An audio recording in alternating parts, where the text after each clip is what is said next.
What do you think is going on in the heads of white people who are thinking that, yeah, man, the discrimination against us, it's white people in America, in the United States, is just as bad or worse than the discrimination against black discrimination?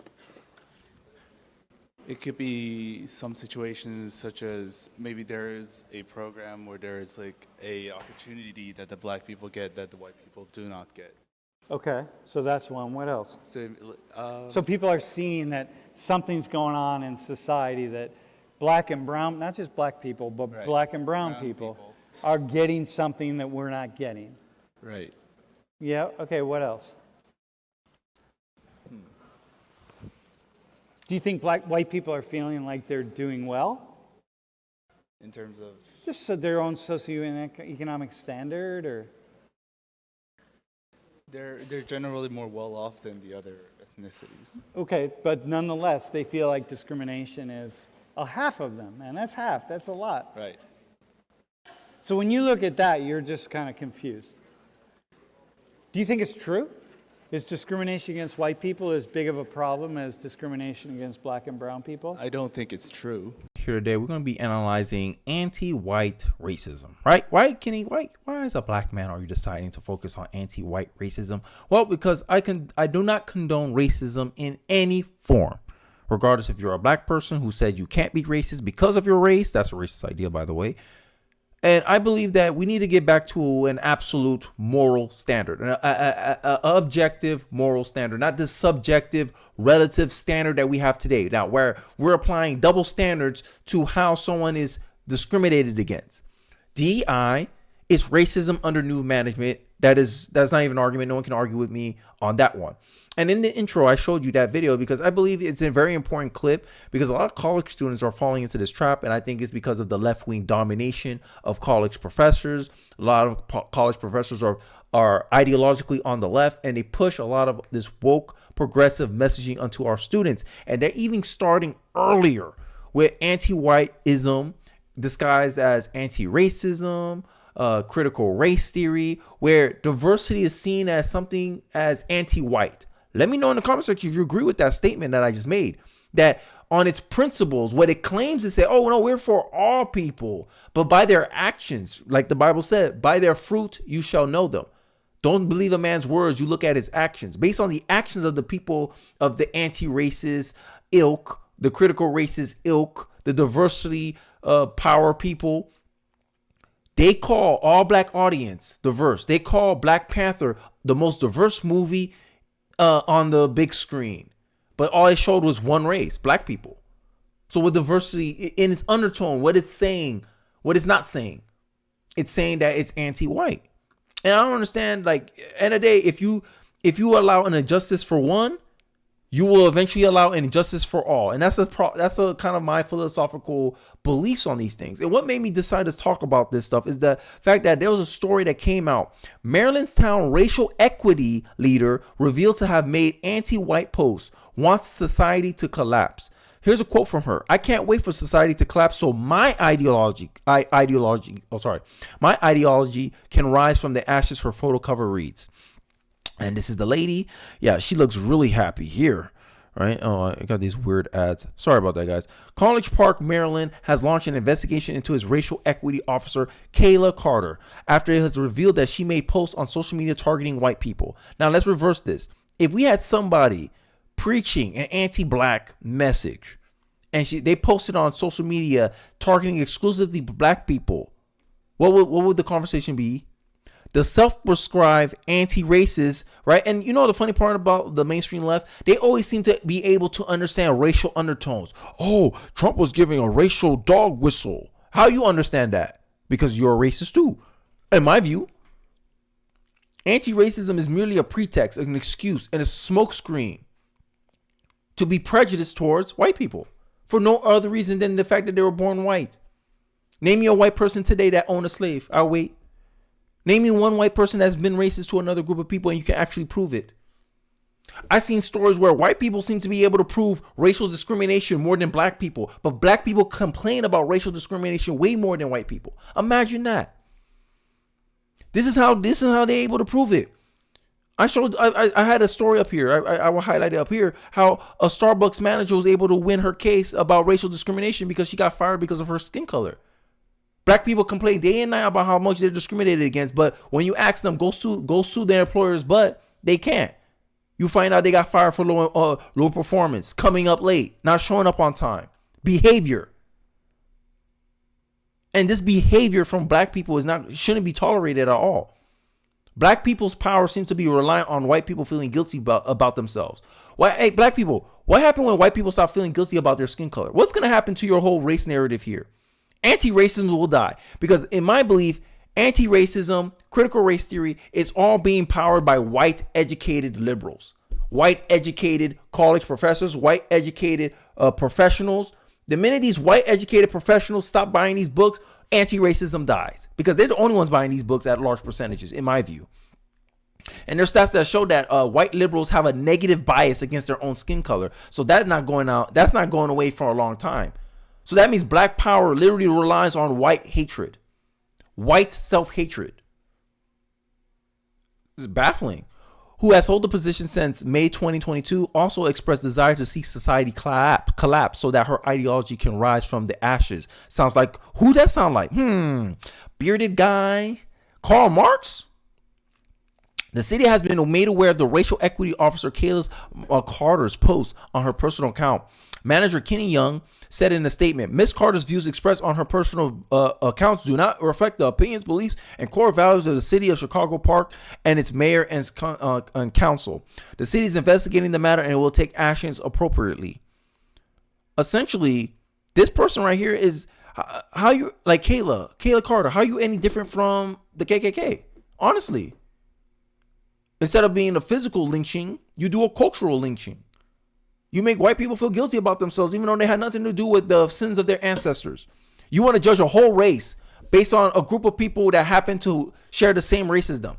That's the same as if you judge all black people for the crimes of the minority of the criminals in the black community. Because the black criminals make up a disproportionate amount of criminals in the justice system, we should look at all black people with some skepticism as future criminals, inherent criminals. The same way this anti-racist person look at white people as inherently racist. Equal and opposite. You don't want people, like, I don't understand black people. You don't want people to treat you bad because of your skin color. Yet you go out of your way to treat other people bad because of their skin color. Make it make sense. You get the energy you put out. So if black people are putting out this racist energy, oh, you bad, you're hairy bad, I don't trust you because of your skin color, being prejudiced against people because of their skin color. Then when they get that when they get that prejudice reflected back on them, they want to cry victim. How? If you can't take the heat, don't dish it out. If you can't take it, don't dish it out. And this is what I'm saying. This is black fragility. You pushing prejudice, you pushing racism, and the minute white people start saying, Scott Adams, hey, white people just get away from black people. They don't like us. They think we make their lives hell. Let's separate from them. It's racism. Lose his whole career. But then you got black people in the same breath saying that they need black only spaces. Segregation. Literally saying the same thing this white man just said. Contradiction. Carter's X account, which has been seen protected, is full of posts disparaging white people and calling for black liberation. And with one describing how she and her fellow revolutionaries are already planning, communists, and how we eat and live and grow after we burn it all down. No, y'all won't. The black liberation's already been tried and y'all failed, and there's a high statistic chance you're going to fail again. Because communists don't build anything. Marxists, communists, all they know how to do is destroy stuff. All they know how to do is complain. All they know how to do is critique. But then if you ask for solutions, they can't give you any. They just feel entitled. Oh, I want the money that the white man built. Right? They did this in Africa. They kicked out all the white people out of Africa and their economy went because they didn't have the skills to maintain the infrastructure and the businesses and the environment that white and Asian peoples created in their country. They say these white people and Asian people stole our land, stole our resources. Right? But you don't even know how to use the resources. You don't have the skills or abilities or talents to actually utilize the resources that you've been given. It's like a novice basketball player with a 6'3" frame going against a pro basketball player at 5'7". You have all the tools to be, you have all the advantages, you have all the resources to be a great player, but you don't have the ability to properly utilize the tools. And then when a group of people come in and they have the same, they get access to those resources, and they know how to use those resources to enrich themselves and the country, you get jealous. And you use the Zimbabwean government. I forgot where this happened. The African government came in and confiscated all their wealth, all their businesses, and they had to flee. And the economy went in within months, within years, because they didn't have the skills or human capital to actually maintain the systems that was put in place, the businesses that was created. And when I highlight, hey, black people, we just need to be better. We need to start focusing on how we could better ourselves, become valuable. Booker T. Washington vision, be valuable, contribute, because then we'll get respect, then we'll be valued. But that's not what's happening. We're being put, black people are being pushed to care about politics, care about cultural stuff, without actually doing anything that will actually resolve the problems that's afflicting our community. Instead, we got idiots like Kayla here pushing racism under a new name. Here's some quotes from her. Here's some tweets from her. Police are the white supremacists. I hate when white children stare at me. I'm literally terrifying. It's literally terrifying. So I just stare back until they stop. Intimidating a child because of their skin color. Imagine this. All you have to do is all you have to do is flip the race. And now you wonder why 52% of white people feel like they're facing more racism or equal amount of discrimination with black people. And this is an example of that. Because if you have a good argument, I'll side with you. I'm not siding with people, just because of your skin color, like just because you're black. I'm not taking black people's side. I'm not playing on code. I don't believe in that garbage. Race pride is superficial. I believe in ideology. I believe in ideals. I believe I bond more with people if we share a vision than if I share a skin color with you. If me and you have the same vision, it doesn't matter your skin color. I will agree with you. But just because you have the same skin color as me, I'm supposed to tolerate this nonsense? Something to be only for us, I suppose. I just think it's violent that a white person got the drop, because I can't think of so much violence occurring at the hands of white people. I do not give a single F if you ain't racist. If you aren't actively anti-racist, stay away. I don't trust you. What does anti-racist mean? Anti-white.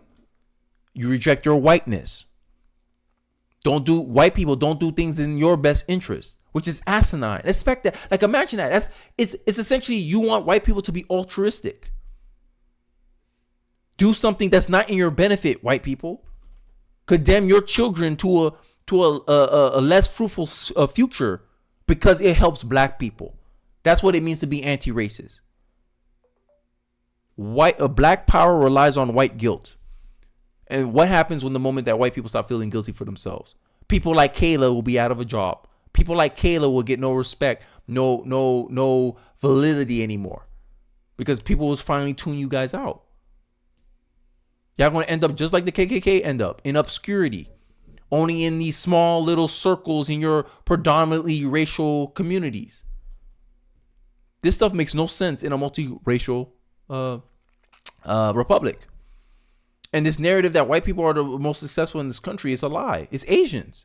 And it's ironic that this Asian guy is saying, no, I think the white people benefit more from their system. Like, how'd they come to these opinions? How'd they come to these worldviews? They've been conditioned to think this way. They've been conditioned to feel this way. By what? The government schools, Department of Education. A lot of corporates in this. But all I know is the education system is overwhelmingly ideologically dominated by the left. And this is why I push for alternative schooling. This is why I push people to homeschool their kids. Invest in micro school. This is why I want school choice, so we can privatize education. So that way competition can come into the educational market, disrupt the educational market, so that way a better solution can be produced from that chemical reaction. I want the government to facilitate a place for education innovation, because doing the same old thing and expecting a different result in 2024 is insanity. So in this clip, I'm going to take another clip of this same clip, is racism against white people worse than other races, and see more of this guy's answers and his thought process, and then I give my final thoughts at the end of this clip. Let's take a look. So if a white person, if I were to say that to you, like, Right. Jung, Right. Discrimination against me is as big of a problem as discrimination against you. Right. What are you thinking? Of course it is. Come on, me, a white guy. You don't think it's true. Well, so what would you say? I would probably say that you might have suffered a discrimination for some godly reason, but if you look at the world, there might be situations where the chances are that the white people are less discriminated than the other people. The chances are better. A lot of wealth was created in these years. I mean, a lot of wealth. More wealth in those years than in the history of all humanity on earth. Okay? And 74% of it went to the top 5%, the richest 5% of Americans. 74%. So all this wealth was created. More money is going into the economy. And 75%, 3/4 of it, is going into the richest 5%. So remember my story of being up here, right? I'm at the top. How is it that people at the top who are controlling, making laws, controlling regulation, funding the politicians, all sorts of things, how is it that people at the top 5, the richest 5%, are able to manipulate and move things so that we can ensure that of all the wealth that is created, 3/4 of it's going to go to us? So what happened up here at the top that things keep happening in the same way? Okay? And all the white people are not in the top 1%. So now I go back and I ask white people, hey, how you doing?